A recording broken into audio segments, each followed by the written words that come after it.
insya Allah almarhum akan dengan mudah meraih jannahnya Allah Subhanahu wa Ta'ala. Sedekatun jariyah terus mengalir kepada almarhum di alam barzahnya. Yang kedua, amalan yang ia terima, awaladun saleh.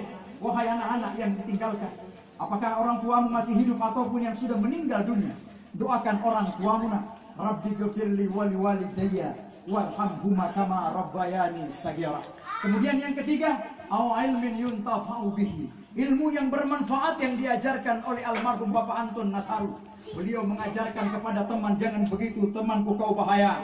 Jangan begitu masyarakat, kau bisa celaka. Diamalkan orang itu selamat, tumbuh besar, beranak, bercucu, dan amalan terus mengalir kepada almarhum di alam barzahnya. Insya Allah almarhum akan dengan mudah meraih jannahnya Allah Subhanahu wa Ta'ala. Terputus semua amalan almarhum kecuali 3 yang tadi itu. Tapi amalan kita yang tersisa ini tidak pernah terputus dan tidak akan pernah ada batasan-batasannya. Rasulullah pernah berjalan di kuburan. Ketika ia jalan pertama kali, Rasulullah mengatakan sahabat, wahai sahabat, lari, percepat langkah kakimu. Ketika pulang, Rasulullah tidak lari. Rasulullah jalan dengan tenang, pelan-pelan sekali. Kemudian sahabat bertanya, ya Rasulullah, mengapa tadi engkau lari, kemudian pulang engkau jalan dengan tenangnya?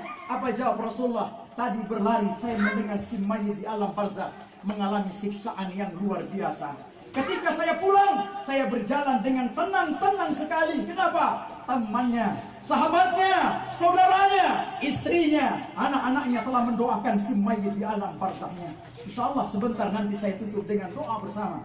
Maka mari kita aminkan nanti secara bersama-sama. Wala nabluwannakum bisyai'in minal khaufi wal ju'i, ketakutan dan kelaparan. Ayah ibu kalau lewat di kuburan takut? Takut Oma? Takut. Di Oma di belakang tidak takut?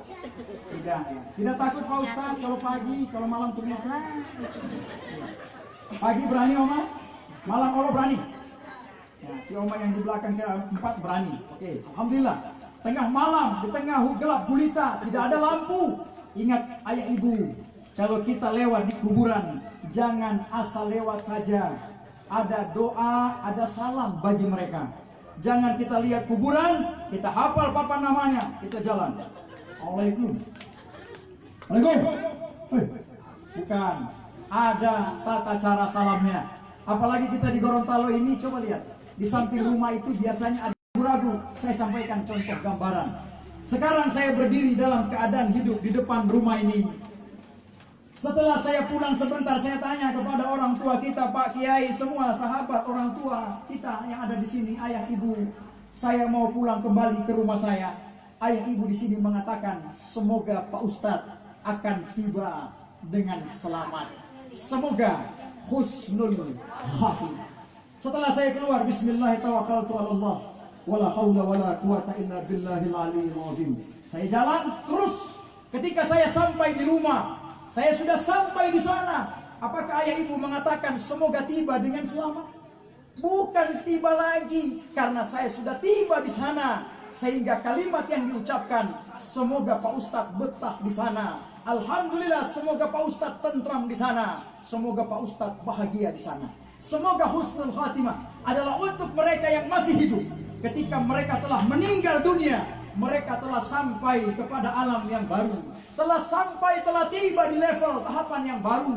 Sehingga kalimat yang kita ucapkan, semoga ia diampuni Allah. Semoga ia diberkahi Allah. Semoga ia akan meraih tempat yang mulia di sisi Allah Subhanahu wa Ta'ala. Bukan lagi semoga husnul khatimah. Pak Ustaz, saya ini takut juga kalau mau bilang kalimat itu kepada orang yang tidak mengerti. Ya memang, kalau orang itu tidak mengerti, badannya besar, kumisnya tebal, coba panggil, Pak. Gimana? Tolonglah, semoga tipe ini husnul khatimah. Paling dia bilang, kita mau tahu mainan. Ada baik-baik, kita mana bilang mati. Seolah-olah kita mendoakan dia cepat mati. Bukan. Husnul khatimah, semoga berakhir dengan kebaikan. Saya sering diucapkan teman saya, semoga nanti Pak Ustadz husnul khatimah, amin, insya Allah. Paham ibu ya? Paham. Ketika ada yang meninggal dunia, kita di kuburan, kita dimakamkan di kuburan, jangan lupa ada salam bagi mereka. Ini kuburan 1, ini kuburan 2, ini kuburan 3. Kita jalan.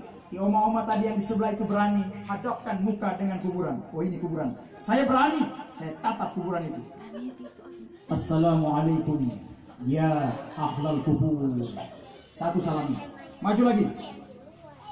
Wa antum sabiqun. 2. Maju lagi. Saya tidak boleh maju sekali karena ada kamera ini. Saya takut mau begini nanti. Biar menyesuaikan. Maju lagi yang 3. Wa inna insyaallah hubikum lahikur. Setelah 3 salam itu, cepat Oma langsung ambil posisi hadap kanan. Keker ke depan. Persiapan ke meja. Mari saja. Tidak usah tunggu lagi. Pak Ustaz, Pak Kapolsek dia main. Bukankah salam ini wajib dia balas? Iya, kalau memang dia mau balas, Oma saja yang tunggu. Saya tidak berani. Biar Kapolsek Ustaz lagi, tidak berani saya. Bayangkan Oma kalau tengah malam gelap gulita di tengah hutan dia balas juga. Waalaikumsalam warahmatullahi wabarakatuh. Masih ada tuh Om? Sudah. Nah itu salam yang tidak perlu kita tunggu dia balas, tidak usah. Setelah salam pergi berlalu. Kemudian salam yang berikutnya yang tidak perlu kita balas, salam ketika orang sholat. Assalamualaikum warahmatullah. Assalamualaikum warahmatullah. Perlu dibalas? Tidak perlu, biarkan saja. Nah kalau dibalas pasti akan kacau juga. Assalamualaikum warahmatullah. Waalaikumsalam. Banyak kita kacau imamnya. Kita datang di sini adalah makna daripada takziah. Takziah itu ada 2 makna di dalamnya. Makna takziah yang pertama adalah rasa peduli. Kita peduli teman kita susah. Kita peduli teman kita bersedih. Kita peduli teman kita kehilangan. Makna takziah yang kedua adalah penghiburan kepada keluarga yang berduka. Sekarang ketika ada yang meninggal dunia, tentu tugas kita yang hidup ini ada. Ada berapa tugas kita? Ada 4 perkara. Yang pertama, memandikan jenazah. 1. Yang kedua, mengkafani jenazah. Yang ketiga, mensolatkan jenazah. Yang keempat, mengantarkan jenazah ke liang kuburnya. Baru-baru ini kita melihat ada video yang sempat viral. Sholat jenazah menggunakan ruku. Ada yang nonton? Ada yang nonton ya? Pakaian COVID, sholat jenazah pakai ruku. Betul, sholat jenazah itu ada ruku. Masya Allah, ini anak-anak kita sebagian besar di sini tahu sholat jenazah tidak pakai ruku. Semua kita di sini mengatakan sholat jenazah tidak pakai ruku. Sholat jenazah tidak ada rukunya. Berarti kita ini sering mensolatkan jenazah. Berarti kita sering menghadiri ketika ada teman kita, saudara kita yang meninggal dunia. Inilah yang dianjurkan. Ketika ada yang meninggal, datangi. Ketika ada yang wafat, sholati. Agar kalian tahu bagaimana sholat jenazah yang sebenarnya. Pak Ustaz, sholat jenazah bagaimana Pak Ustaz? Saya mengingatkan kembali, sholat jenazah hanya menggunakan 2 gerakan saja. Gerakan yang pertama, takbir secara berdiri sebanyak 4 kali.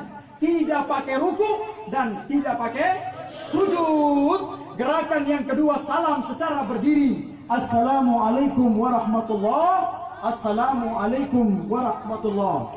Selesai sholat jenazah. Pak Ustaz, rumah saya jauh. Ketika saya lewat di antara perempatan, saya melihat ada orang ramai sholat jenazah. Saya bingung mau mendoakan jenazah. Saya tidak tahu yang terbungkus kain kafan itu laki-laki atau perempuan. Bagaimana caranya untuk membedakan laki-laki dan perempuan? Bagaimana? Cukup kita melihat di mana posisi imam berdiri. Kalau jenazahnya laki-laki, diriwayatkan oleh Anas bin Malik, pernah melihat Rasulullah bahkan mengingatkan para sahabat sholat jenazah seperti itu. Dan saat ini tidak terjadi berbagai macam perbedaan ikhtilaf di kalangan pendapat para ulama. Sepakat kalau jenazahnya laki-laki, maka imam akan menghadapkan kepala dengan kepalanya jenazah laki-laki. Oh, terbungkus kain kafan. Imam sejajar kepalanya dengan kepalanya. Berarti yang terbungkus kain kafan adalah seorang laki-laki. Maka kita doakan, Allahumma ghafir lahu warhamhu wa'afihi wa'afu anhu. Pak Ustaz, laki-laki sejajar kepala. Kalau perempuan Pak Ustaz, maka imam akan berdiri sejajar dengan perutnya di tengah. Imam akan berdiri sejajar dengan pusarnya. Imam akan berdiri sejajar dengan perutnya. Imam berdiri di tengah, berarti yang terbungkus kain kafan yang ada jauh di sana adalah seorang wanita. Maka kita doakan, Allahumma ghfir laha warhamha wa'afiha wa'afu anha. Pak Ustadz, sholat jenazah masuk kategori apa? Masuk kategori fardu kifayah. Siapa yang sudah melaksanakan, cukup mereka lah yang melaksanakan, orang-orang terbaik dan orang-orang pilihan. Tapi alangkah baiknya kita hadir juga untuk mensolatkan jenazah, agar kita tahu bagaimana sholat jenazah. Pak Ustadz, laki-laki sudah, perempuan sudah. Kalau yang dia operasi, Pak Ustadz, mau berdiri di mana? Maka imam akan berdiri sejajar. Proses pertama kali Allah lahirkan dia ke dunia sebagai apa? Ketika Allah lahirkan dia sebagai laki-laki, di dunia dia operasi merubah menjadi seorang wanita. Yang merubah adalah dia, bukan Allah. Maka kita sholati dia sebagai seorang laki-laki. Paham Ibu? Alhamdulillah mengalir ilmunya.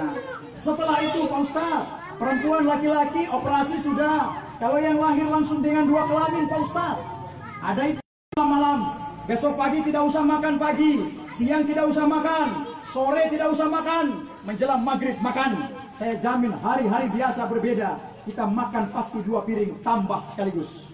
Tapi coba kalau rasa lapar pada bulan Ramadan, Allah naikkan derajatnya. Habis tarawih kita makan malam, mau makan sahur tidak sempat, ya Allah kita kesiangan. Pernah kesiangan? Pernah. Terus puasa pagi, siang, begitu menjelang berbuka penuh meja. Ketika kita berbuka, ada langsung makan 3 piring? Ada? Tidak ada. Cukup 1 gelas dengan 1 biji kurma kita makan, Masya Allah kenyangnya luar biasa. Tapi kalau ada dia berbuka langsung dia gas oleh 3 piring, berarti bahwa memang di Bogolojolang. Ayah, ibu, kakak, saudara, majelis takziah yang dimuliakan Allah. Wal ju'i wa naqsin minal amwal, kehilangan harta benda. Wal anfus, kehilangan jiwa. Wal samarat, kehilangan buah-buahan. Wa basyiri sabirin, hendaknya kita menyampaikan berita gembira kepada orang-orang yang sabar. Allazina iza asabatuhum musibah, dan apabila kita tertimpa musibah, qalu inna lillahi wa inna ilaihi rajiun. Almarhum adalah orang yang baik, sehingga yang datang pun ini banyak orang yang baik. Dan insya Allah doa-doa kebaikan akan terus mengalir kepada orang-orang yang baik. Setelah ia meninggal dunia, tentu dibawa menuju ke pemakaman. Mana istrinya, mana keluarganya. Bahkan ketika ada yang mengatakan, Pak, ketika engkau meninggal dunia, aku pun mau berani bersamamu. Tapi ketika suaminya berada satu kamar, tiba-tiba mata suami terbuka mendadak. Apakah ada istri tinggal di situ? Istrinya pun akan lari ketakutan meminta pertolongan. Kita pun kadang takut melihat jenazah, padahal kita lupa, fa innaka mayyitun, kelak kalian akan sama nantinya. Tinggal menunggu waktu kapan peristiwa akan digulirkan Allah. Mari kita tarik peristiwa pertama kali Allah menciptakan manusia ke permukaan bumi ini. Ketika kita pernah ada di antara alam yang tidak ada jasad dan tidak ada roh. Ketika sebelum diciptakan manusia, Allah berdialog dengan malaikat-malaikatnya. Di dalam Al-Quran dijelaskan, wa iz qala rabbuka lil malaikati inni ja'ilun fil ardi khalifah. Wahai malaikat, aku Allah ingin menciptakan manusia di bumi sebagai khalifah. Bagaimana menurut kalian? Malaikat kemudian menjawab, qalu ataj'alu fiha may yufsidu fiha wa yasfiku dima aw nahnu nusabbihu bihamdika wa nuqaddisu lak. Ya Allah, kalau engkau mau menciptakan manusia, manusia akan menumpahi darah mereka, manusia akan lalai, manusia akan melupakanmu Rabbi Jalla Jalaluh. Cukup kami malaikat saja yang senantiasa mengagungkan bertasbih atas namamu. Kemudian Allah meneruskan firman-Nya, qala inni a'lamu ma la ta'lamun. Wahai malaikat, sesungguhnya aku Allah mengetahui, kata Allah, apa yang tidak kalian ketahui. Persiapan kita masuk dari alam itu menuju alam selanjutnya adalah alam rohiyah. Berapa lama kita di alam roh? Beberapa hari yang lalu ada ponakan saya baru lahir ke alam dunia. Saya menatap, saya menggendongnya, saya melihat matanya. Saya bertanya, berapa lama engkau antri di alam sana? apa yang kau lakukan di alam sana sehingga engkau lulus nak ke alam dunia ini. Sama seperti kita, tidak ada yang tahu apa yang kita lakukan di alam-alam sebelumnya. Ada yang masih ingat? Ada yang tahu? Tidak ada yang tahu ya Allah. Tapi ingat, kita lulus di alam itu. Kita masuk dari alam roh. Setelah dari alam roh, kita tidak tahu berapa lama kita antri. Dari zamannya Nabi Adam, nabi-nabi sebelumnya, sampai kita lahir ke alam dunia. Bahkan hari ini ada bayi yang baru lahir ke alam dunia. Tidak ada yang tahu apa yang mereka lakukan. Setelah alam roh, persiapan masuk ke alam rahim ibu. Berapa lama di alam rahim? 40 hari kita berada di dalam darah. 40 hari kita berada di dalam daging. 40 hari kita berada di dalam air. 120 hari Allah tiupkan roh ini masuk ke alam rahim ibu kita. Almarhum Bapak Anton Nasaru saat ini telah masuk pada gelombang level selanjutnya. Kita menunggu antrian. Berapa lama kita di alam dunia ini? Saya penasaran. Saya undang ibu saya, Ma, anakmu Atmal ini berapa lama di alam kandunganmu, Ma? Apa ibu saya menjawab? Engkau nak Atmal hanya berumur 6 bulan 3 hari. Saya dilahirkan di Pabean, Kelurahan Tenda, dengan usia saya 6 bulan 3 hari. Sampai detik ini keluarga saya di mana-mana yang ada di Gorontalo, ketika bertemu saya, mereka menyebutkan saya bayi Turangga. Jadi kalau ketemu saya, tante saya itu bilang, Teturangga buat Titi Atmal ini, Teturangga. Kenapa Teturangga? Saya lahir 6 bulan 3 hari. Kulit tipis, rangka tulang saya terlihat. Bayi yang prematur, yang lahir, bisa rawan kehidupannya. Saya lahir dengan pembungkus badan saya yang masih utuh. Ketika dibelah pembungkus saya keluar ke alam dunia ini. Dengan usia 6 bulan 3 hari. Yang di sini masih ada anak-anak, masih ada ayah ibunya. Pulanglah nak tanyakan pada ibumu, berapa lama engkau di alam rahim ibu. Ada yang mengatakan 8 bulan, ada yang mengatakan 9 bulan 10 hari, ada yang mengatakan nanti dicesar. Ingat, sebelum kita keluar ke alam dunia, Allah bertanya, Alastu bi rabbikum, apakah aku adalah Tuhan kalian wahai janin? Kita semua menjawab, qalu bala syahidna, ya Allah engkau adalah Tuhanku. Asyhadu an la ilaha illallah wa asyhadu anna Muhammadar Rasulullah. Pecah pembukaan 1, pembukaan 2, 3, 4, 5, 6 dan seterusnya. Kita keluar ke alam dunia ini. Sekarang ada alat yang canggih yang bisa mendeteksi bayi di dalam kantong rahim ibunya. Kita lihat dari layar, bayi itu berguling ke kanan, ke sana kemari di dalam darah, di dalam air, di dalam daging. Tanyakan apa yang ia lakukan di alam itu. Ada yang kita tahu? Sekali lagi demi Allah, tidak ada yang tahu ya Allah. Kami lulus di alam rahim ibu, kita keluar ke alam dunia ini. Berapa lama kita di alam dunia? Nabi Nuh alaihi salam memiliki umur 950 tahun. Nabi Nuh memiliki umur yang panjang. Kalau diriwayatkan di dalam Al-Quran surah Al-Ankabut, Nabi Nuh memiliki umur 1000 kurang 50 tahun. Bayangkan, ia didatangi oleh malaikat pencabut nyawa bertanya, wahai Nuh, ya Israel, bagaimana kau rasakan Nuh dengan umurmu yang panjang ini? Apa jawab Nabi Nuh? Aku rasakan hanyalah bagaikan satu rumah yang terdapat 2 pintu di dalamnya. Saya masuk dari pintu depan, saya singgah sebentar di tengahnya, saya keluar pada pintu yang belakang. Singkat kehidupan ini. Sehingga itu ayah ibu, kakak saudara saya majelis takziah yang dimuliakan Allah, kita siap-siaplah menunggu peristiwa kematian itu. Karena ada riwayat yang diriwayatkan, pernah suatu ketika Nabi Sulaiman heran ketika ada yang meninggal di sini, ada yang meninggal di sana. Peristiwa ini pernah saya alami bersamaan ketika pada hari Jumat setelah salat Jumat meninggal saudara dari ibu saya di Dulolo, meninggal juga saudara dari bapak saya di Kota Palu. 2 telinga saya mendengar berita duka bersamaan.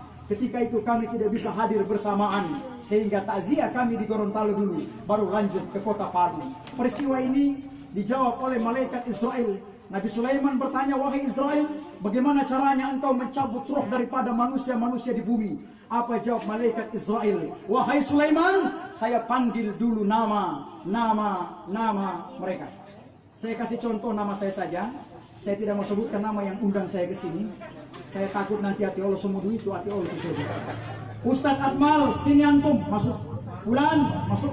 Fulan masuk. Ketika semua nama-nama saya kumpulkan dalam satu tempat, saya minta kepada Allah, ya Allah Jalla Jalaluhu, mau diapakan nama-nama yang sudah saya panggil ini? Ketika itu Allah perintahkan, kau cabutlah roh daripada nama-nama itu sekaligus, maka saya cabutlah dia bersamaan. Set, meninggallah dia sekaligus. Ada yang di sini, ada yang di Palu, ada yang di kota seberang, meninggal pada hari yang sama dengan satu kalimat, inna lillahi wa inna ilaihi raji'un. Ketika kita masuk ke alam barzah, kita ditanyakan oleh malaikat Munkar dan Nakir dengan 6 pertanyaan. Pertanyaan yang pertama, man rabbuka? Siapakah Tuhanmu wahai mayit? Yang kedua, man nabiyuka? Siapakah nabimu? Yang ketiga, man imamuka? Apakah imam penuntunmu? Yang keempat, man kiblatuka? Apakah kiblatmu? Yang kelima, madinuka? Apakah agamamu? Yang keenam, man ikhwanuka? Siapakah saudara-saudaramu? Mari kita jawab satu persatu pertanyaan ini. Man rabbuka? Almarhum tentu dengan mudah menjawab pertanyaan ini. Tentu almarhum melaksanakan sholatnya 5 waktu. Ia akan menjawab Rabbi Allah subhanahu wa ta'ala. Tangan yang senantiasa mengumandangkan takbir, itu akan mudah menjawabnya. Man nabiyuka? Nabi Muhammad sallallahu alaihi wasallam. Man imamuka? Imamul Quran. Man kiblatuka? Kiblatul Ka'bah. Madinuka? Ad-dinul Islam. Man ikhwanuka? Ikhwanul muslimin. Ketika kita berhasil menjawab 6 pertanyaan ini, maka malaikat Munkar dan Nakir berkata, ya mayyit naum naumatal arus, tidurlah kamu sebagaimana tidurnya pengantin. Insyaallah almarhum akan dibesarkan kuburannya, akan diterangi semua kuburannya. Kemudian setelah itu ada perpisahan kehidupan, ada perpisahan kematian. Jadi di sini saya melihat ibu-ibu banyak, bapak-bapak juga ada. Insya Allah di sini ada suami istri, jaga keharmonisan rumah tangga, jaga semuanya. Suami puji istrinya, istri puji suaminya. Jangan pudar kasih sayang. Ingat, sebelum Allah yang memisahkan kita dengan kematian. Yang di sini, Pak Ustadz, suami saya tidak ada di sini, Pak Ustadz. Suami ibu di mana? Ada di rumah, Pak Ustadz. Sebentar pulang, panggil suaminya. Pak, Yaman, panggil suaminya. Kata suaminya di rumah, Mama, kenapa? Habis dengar ceramahnya Ustadz Akmal kok jadi marah-marah?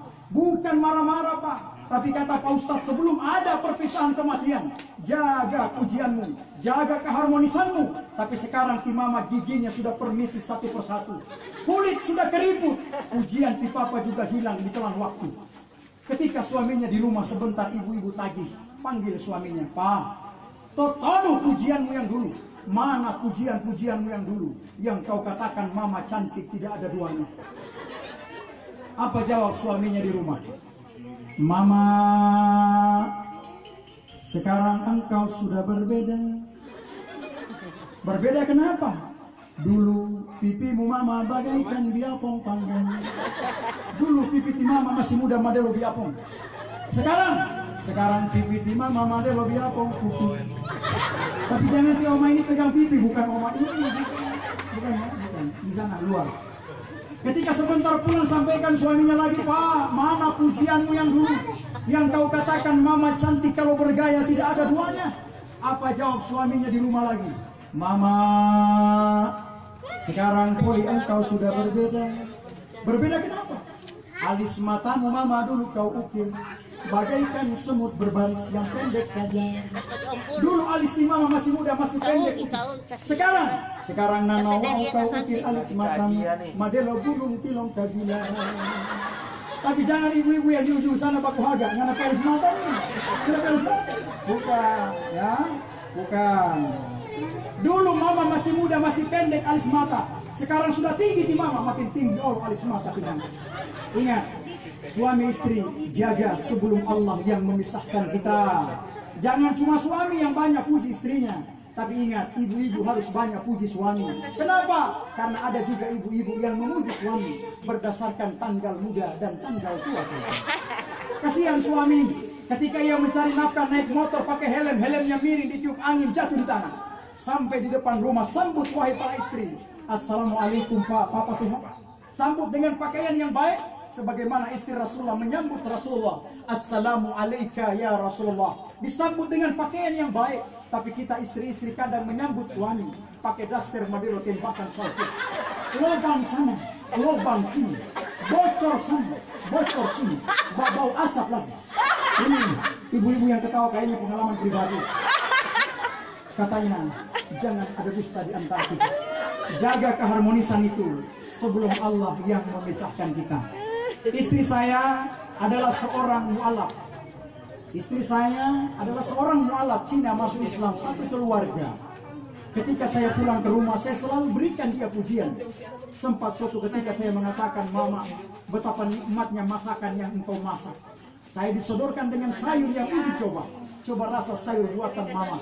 Saya rasa sayurnya sedikit saja di ujung lidah. Saya katakan, Masya Allah, sayur nikmat yang luar biasa. Ketika saya puji, dia pun lanjut memasak. Saya juga pergi ke toilet, saya buang yang sedikit saja. Kenapa? Karena sudah poldeng garam itu saya. Jaga keharmonisan itu sebelum Allah yang memisahkan kita. Saya tutup dengan 3 kesimpulan. Kesimpulan yang pertama, terima kasih banyak ayah, ibu, kakak, saudara yang sudah datang di majelis takziah ini. Kita semua yang datang pada hari ini adalah sehat, bilang sehat. Kuat, bilang kuat. Mampu, bilang mampu. Jangan kita balik sehat, bilang sakit. Kuat, bilang tidak kuat. Kita balik keadaan itu, maka kena kita teguran Allah yang dijelaskan di dalam surah Ar-Rahman 31 kali diulangi. Fabi ayyi ala rabbikuma tukadziban. Nikmat Tuhan yang manakah wahai manusia yang kalian dustakan? Kalian sehat, bilang sakit. Kalian kuat, kalian sampaikan kalian tak kuat. Ketika kita kuat, jangan takabur. Ada satu doa yang sering kita bacakan. La haula wala quwata illa billahil aliyyil azim. Kemudian kesimpulan kami yang kedua, mari saat ini kita harus menjaga protokol kesehatan. Saat ini kita masih bertemu dengan pandemi COVID-19. Virus pernah ada di zaman dahulu kala, zaman Khalifah Umar bin Khattab. Namanya wabah taun 10 kali lipat dibanding dengan virus corona. Wabah taun itu kena pagi meninggal malam, kena malam meninggal pagi. Itu bisa hilang dengan menjaga kebersihan. Kemudian saat ini kita dianjurkan lagi untuk mencuci tangan, menggunakan masker dan lain-lain sebagainya. Kami aparat Polri terus menyampaikan, mengingatkan itu semua demi kemaslahatan kita bersama. Apalagi dengan kepemimpinan Kapolri kami saat ini yang terus menghimbau dari tingkat atas sampai Kapolda Gorontalo kami, sampai Kapolres kami, Kapolres Bone Bolango, dan di mana-mana sampai Kapolsek tingkat bawahnya kami terus mengingatkan untuk menjaga protokol kesehatan. Ingat, cara mencuci tangan bukan baru kali ini Islam mengajarkan. Bukankah kita berwudu diawali dengan cuci tangan? Kita gosok tangan kita gosok sela-selanya, kita putar bahkan ulang sampai 3 kali. Sebelum makan cuci tangan, sesudah makan kita cuci tangan, menggunakan masker.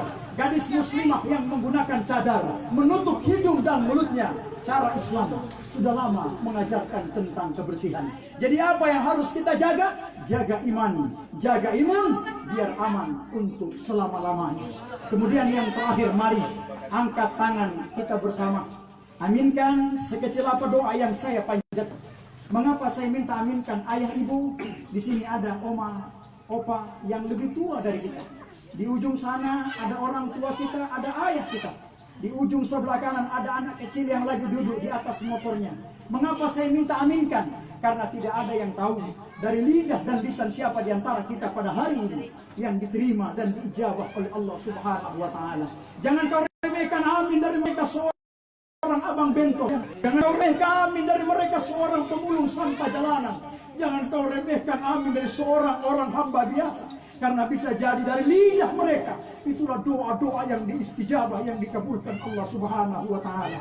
Dan saya berpesan kepada anak-anak yang ditinggalkan, doakan ayahmu nak. Bukankah dulu ketika engkau lahir ke alam dunia, ayahmu yang mengazankan engkau ketika lahir? Tunggu ayah ketika engkau meninggal dunia, tangan anakmu ini yang akan mengazankan engkau pertama kali. Bergantian ya Allah. Ya Allah, ayah, tanganmu dulu yang menimang aku ketika aku kecil. Tunggu ayah ketika engkau meninggal dunia. tangan anakmu yang akan mengangkat jenazahmu untuk dimakamkan. Wahai ayah ibu, ketika engkau lumpuh, engkau tidak bisa berjalan, naiklah di belakang pundak anakmu. Anakmu akan membawamu kemanapun engkau pergi. Sebagaimana dulu ketika engkau kecil, aku kecil ayah, engkau pundak di belakangmu, engkau gendong aku, engkau merangkul memapa kemanapun aku pergi. Adakah kita anak-anak sekarang malu atau kita gengsi dengan orang tua kita yang sakit? Pulanglah kepada ayah ibumu, doakan mereka, balikkan keadaan. Tunggu ayah, ketika engkau meninggal, tangan anakmu yang akan mengazankan engkau. Tunggu ayah, tangan anakmu yang akan mengangkat engkau. Jangan orang tua kita berkata, ya Allah, anakku malu ya Allah. Ketika aku sakit, yang datang menjengukku adalah orang lain. Ketika aku meninggal dunia, yang mengkafaniku dan memakamkanku adalah orang lain. Kemana kita sebagai anak-anak yang saleh dan salehah? Doakan orang tua kita. Mari angkat tangan kita bersama, aminkan doa yang kami panjatkan ketika kami menyebutkan ila hadratin Nabi Mustafa Hamdin sallallahu alaihi wasallam al-Fatihah, khususan ila arwahi abdikal fakir. Titip satu nama, almarhum Bapak Anton Nasari. Bismillahirrahmanirrahim. Hadratin Nabi Mustafa Hamdin sallallahu alaihi wasallam al-Fatihah, khususan ila arwahi abdikal fakir. Al-Fatihah.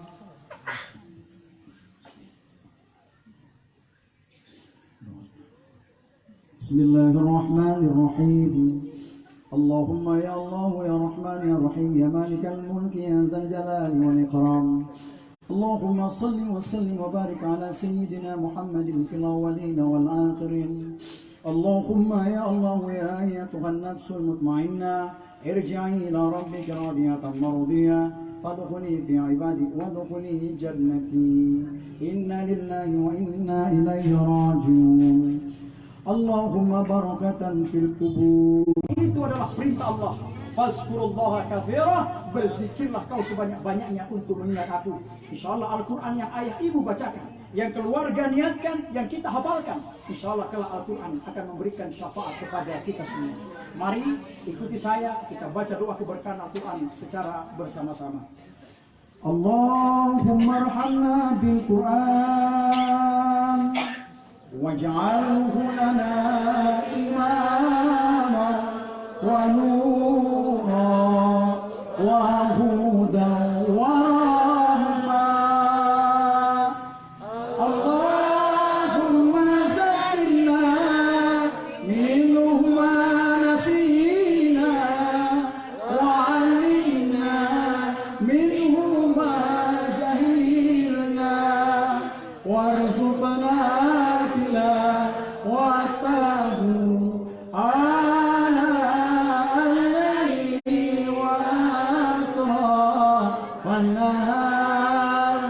waj'alhu lana hujjatan ya rabbal alamin.